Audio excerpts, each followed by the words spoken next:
PM Modi की तरफ से यूनिफॉर्म सिविल कोड की वकालत किए जाने के बाद देश भर में इस मुद्दे पर चर्चा शुरू हो गई है। कांग्रेस समेत विपक्ष के कई राजनीतिक दलों ने इसका विरोध किया है। उन्होंने कहा है कि इसे देश के ऊपर थोपा नहीं जा सकता। इस मुद्दे पर अब बीजेपी की अगुवाई वाले एनडीए गठबंधन में दरार नजर आ रही है। खासकर पूर्वोत्तर के राज्यों में एनडीए के कुछ सहयोगी दलों ने इसे जनजातियों के खिलाफ बताया है। क्या है पूरी खबर, देखते हैं इस रिपोर्ट में। यूसीसी के पक्ष में बयान देकर पीएम मोदी ने देश में एक नई बहस छेड़ दी है, लेकिन इस मसले पर अब बीजेपी गठबंधन में ही दो फाड़ नजर आ रहा है।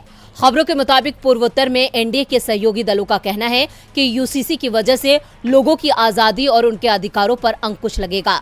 पूर्वोत्तर के राज्यों में 200 से ज्यादा जनजातियां रहती हैं। इन जनजातियों का अपना कल्चर है और उसी के हिसाब से जीवन यापन करती हैं। भारत की 12% से ज्यादा जनजातीय आबादी पूर्व उत्तर में रहती है। पूर्व उत्तर राज्य मेघालय के सीएम और बीजेपी के सहयोगी नेशनल पीपल्स पार्टी के मुखिया कोनराड संगमा ने यूनिफॉर्म सिविल कोड का विरोध करते हुए इसे भारत के वास्तविक विचार के खिलाफ बताया।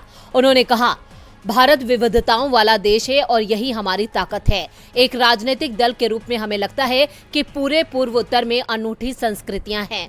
हम चाहते हैं ये संस्कृतियां बनी रहें और इन्हें छुआ ना जाए। वहीं नागालैंड में बीजेपी की सहयोगी नेशनलिस्ट डेमोक्रेटिक प्रोग्रेसिव पार्टी ने शनिवार को ही यूसीसी को लेकर अपना विरोध जता दिया था।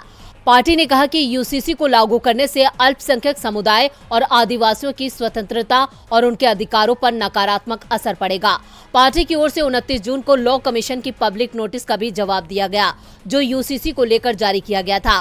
पार्टी की तरफ से जारी खत में कहा गया, फ्रीडम हमारे संविधान का बेसिक हिस्सा है और इसके साथ कभी छेड़छाड़ नहीं होनी चाहिए। एनडीपीपी एक विचारधारा वाली पार्टी है जो सभी के अधिकारों और ट्रेडिशन पर विश्वास रखती है। हम यूसीसी के लागू किए जाने के खिलाफ हैं। दरअसल हाल ही में पीएम मोदी ने मध्य प्रदेश की राजधानी भोपाल में एक सभा को संबोधित करते हुए यूनिफॉर्म सिविल कोड का मुद्दा उठाया।